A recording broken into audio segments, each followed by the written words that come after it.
Merawat kerukunan. Demikianlah tema ibadah hari ini. Bapak Ibu saudara-saudara jemaat yang terkasih, selamat sore, salam. Salam.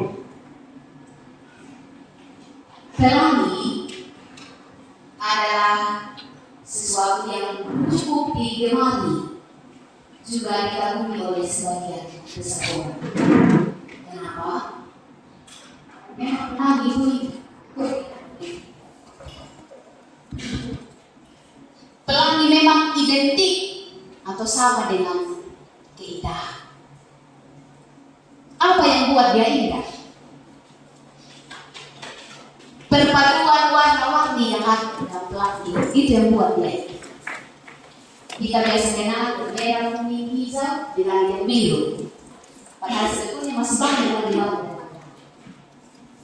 Yang menariknya begini Bapak Ibu, saya untuk melihat bahwa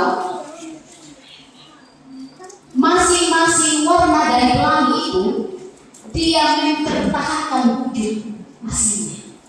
Dia punya warna yang berbeda-beda, tetapi kemudian warna itu tidak melepuh jadi satu lalu dengan tidak. Warna merah tetap dengan warna merah, hijau juga tetap dengan warna hijau, dan seterusnya. Sederhananya, apa yang dibilang kepada kita bahwa pelangi itu menjadi indah karena apa? Dia punya warna yang berbeda-beda. Pantulan pancaran dari warna yang berbeda-beda itu yang kemudian membuat dia dikagumi oleh banyak orang. Itu pelangi. Bagaimana dengan kita? Perbedaan justru menjadi tantangan terbesar dan terberat kita di akhir-akhir ini. Kadang-kadang kita justru tidak sama seperti pelangi. Kita tidak suka yang berbeda-beda. Akhirnya apa? Kita jadi manusia yang suka ngotot dan memaksakan diri. Kalau satu ya satu sama-sama. Kalau dua sama-sama. Kalau tiga sama-sama. Itu yang sedang membuat di hari-hari ini. Kita lupa bahwa kita juga diciptakan Tuhan dengan perbedaan, keunikan, dan ciri khas kita masing-masing. Tidak semua kita yang sama. Suami istri sekalipun, orang tua dan anak sekalipun, kita hadir dengan perbedaan dan keberagaman kita masing-masing. Akhirnya kalau kita tidak terima dan mau menghargai perbedaan itu, apa yang terjadi? Kerukunan terjadi taruhannya. Pada akhirnya kerukunan yang kita korbankan.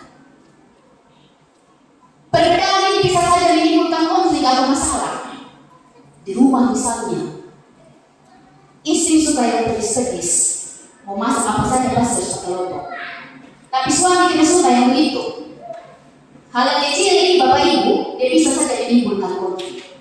Karena apa? Kita sering kita sering lupa bahwa perihal selera saja kita bisa berbeda. Tapi kita paksakan untuk harus sama. Sebenarnya ada solusi. Bisa saja sebelum kalau lombok kita kasih pisau untuk suami. Beres sekali. Tapi ini bukan soal makanan saja. Apalagi yang terjadi di musim politik. Rasa-rasanya kerukunan itu kita jual dengan harga 3 ikat 5.000 sama dengan kamu di pasar. Yang tidak lagi kita mau pertahankan sekuat dan semampu kita. Kalau kita beda, berarti kita lawan. Kalau kita beda, berarti kita musuh. Kalau kita beda, berarti kita tidak sefrekuensi. Itu menjadi prinsip hidup kita di akhir-akhir ini. Kerukunan bukan lagi sesuatu yang berharga, yang kita jaga, yang kita rawat, yang juga kemudian kita tebarkan di mana saja kita berada. Awal mula konflik atau masalah timbul dalam teks ini juga banyak perbedaan. Yusuf pada akhirnya menjadi seorang yang dibenci dan dimusuhi oleh saudara-saudaranya juga karena perbedaan. Kalau kita lihat Bapak Ibu, hampir setengah bagian kitab Kejadian ini, coba kita buka pasal-pasal sebelumnya dari pasal 25 sampai 50 ini hanya mengisahkan tentang ziarah iman seorang Yakub juga anak-anak.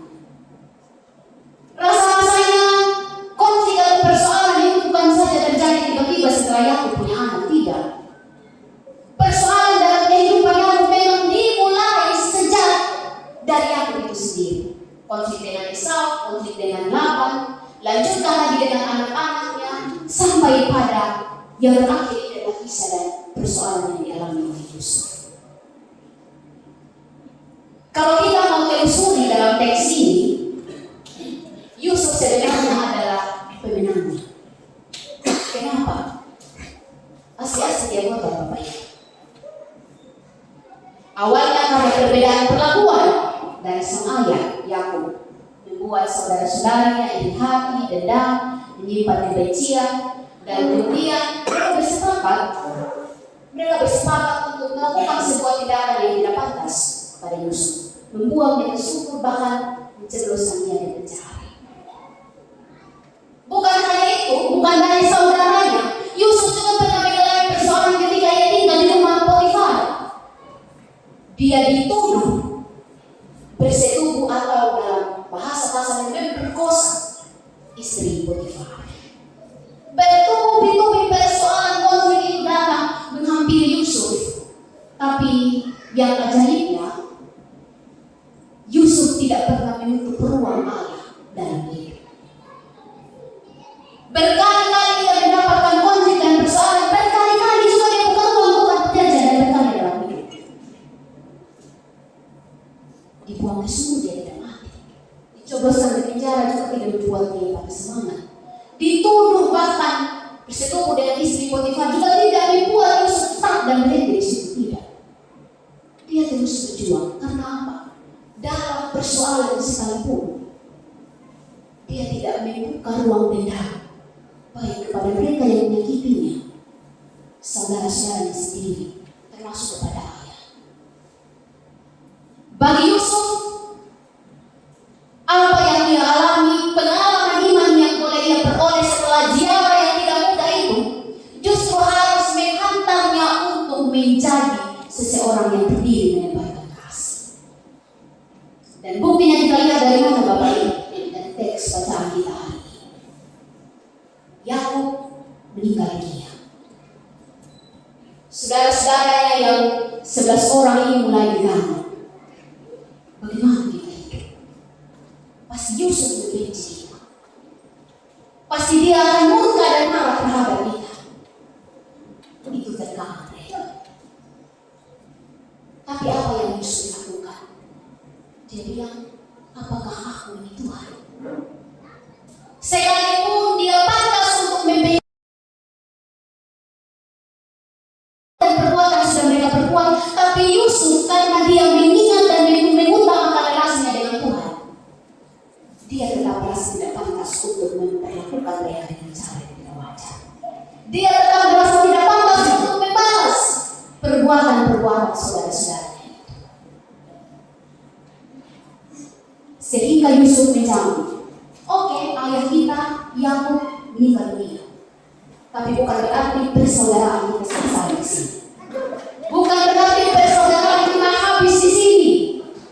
Bukan berarti bahwa engkau pernah menyakiti saya di masa yang lalu, perbuatan kelam jahat itu akan terus saya ingat dan saya tidak akan memberikan pengampunan sampai kapanpun. Bukan itu yang Yusuf katakan.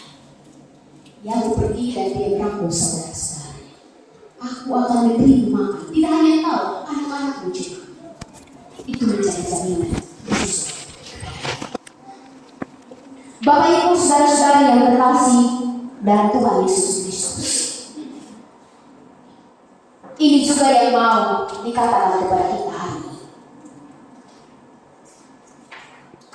Ketika persahabatan, ketika kekeluargaan, ketika persaudaraan kita sedang terancam oleh karena berbagai perbedaan yang sedang membumi di dalam dan di antara kita, kita diajak untuk apa? Buka ruang bagi Tuhan di hidup kita. Kenyataan bisa saja menyakitkan kita. Kenyataan bisa saja membentuk kita menjadi orang yang pendendam, pemarah, pendengki kepada orang-orang lain. Tapi firman ini mau menegaskan kepada kita, jangan pernah jadi jahat hanya karena keadaan. Jangan kita berubah menjadi orang yang jahat hanya karena situasi yang ada di sekitar kita. Kita berbeda, oke, tidak masalah.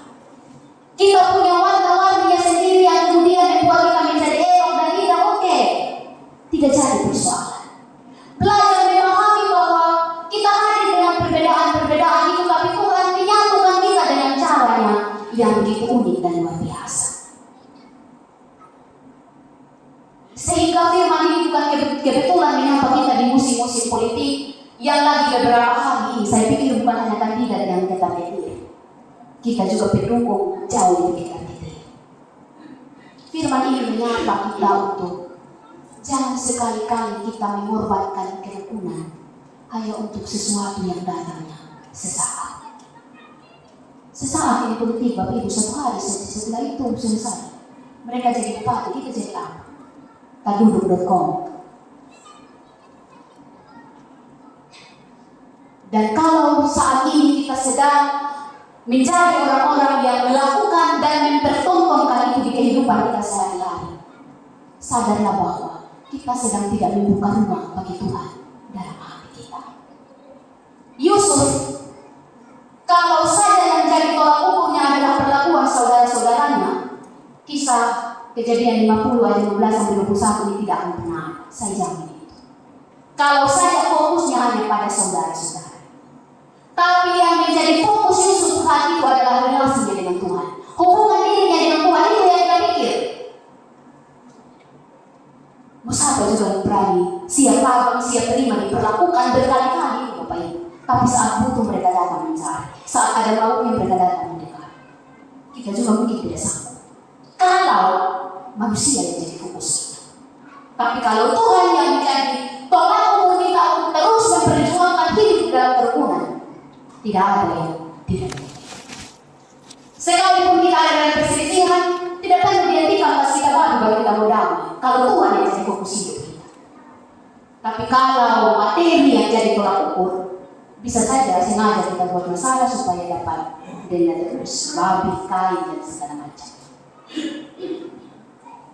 Firman ini mau mengajak kita untuk sebaiknya jangan membuka ruang dendam dalam hati kita, tapi bukalah ruang damai, supaya Tuhan tetap bertahta dalam seluruh ziarah iman kita. Perbedaan ini bisa saja menyesatkan kita dan membawa kita pada hal-hal negatif dan buruk sekalipun. Tapi ingatlah, sebelum kita berbeda di musim politik ini, kita jangan lupa kalau kita pernah duduk lingkar minum peci sama-sama. Jangan pernah lupa kalau kita pernah duduk minum kopi sama-sama. Jangan lupa kalau kita pernah duduk makan siripinang baca itu lama-lama. Jangan pernah lupa kalau ada acara penoto, kita saling mengundang. Sebagai apa? Keluarga ini bilang. Jangan bakal karena ini politik datang sesaat dan menghancurkan segala sesuatu. Kita juga Bapak Ibu tidak ada orang lain. Untuk itu apapun upaya dunia menghancurkan persahabatan, persaudaraan, ikatan kasih di dalam kita, berani berdiri seperti Yusuf, katakan tidak pada semua itu. Bagaimanapun usaha orang-orang di sekitar kita memaksakan kehendaknya untuk kita tetap satu sekalipun ada dalam perbedaan ini, belajarlah dari Yusuf bahwa perbedaan itu tetap indah kalau kita mampu meleburnya dengan kasih Allah. Yusuf betul-betul melakoni perannya sebagai manusia. Dia tidak merampas hak Allah untuk membalas perbuatan saudara-saudara. Ini juga yang mau ditegaskan bagaimanapun suami memperlakukan kita, istri menyakiti hati kita, orang tua, anak-anak, mertua, menantu, ipar-ipar memperlakukan kita dengan cara yang tidak adil. Ingat Bapak Ibu, jangan sekali-kali kita merebut hak Tuhan untuk membalas mereka. Tunjuk itu baru kita menyatakan bahwa firman Tuhan, pembalasan adalah hak, bukan hak manusia, tapi hak untuk Tuhan sendiri. Oleh karena itu, hindari hidup suka menghakimi, hindari hidup saling menyakiti, menyimpan dendam, dengki, amarah terhadap orang-orang di sekitar kita. Seusai tanggal 27 November berakhir, maka usahakanlah untuk kita hidup dalam perdamaian dengan semua orang. Jadilah laki sekalipun berbeda, berjuanglah untuk menunjukkan keindahan dalam keberagaman itu. Selamat berjuang, selamat mengikuti sukacita pemilihan umum di tanggal 27 November akan datang. Tuhan Yesus memberkati kita dan teruslah merawat kerukunan. Amin untuk firman Tuhan.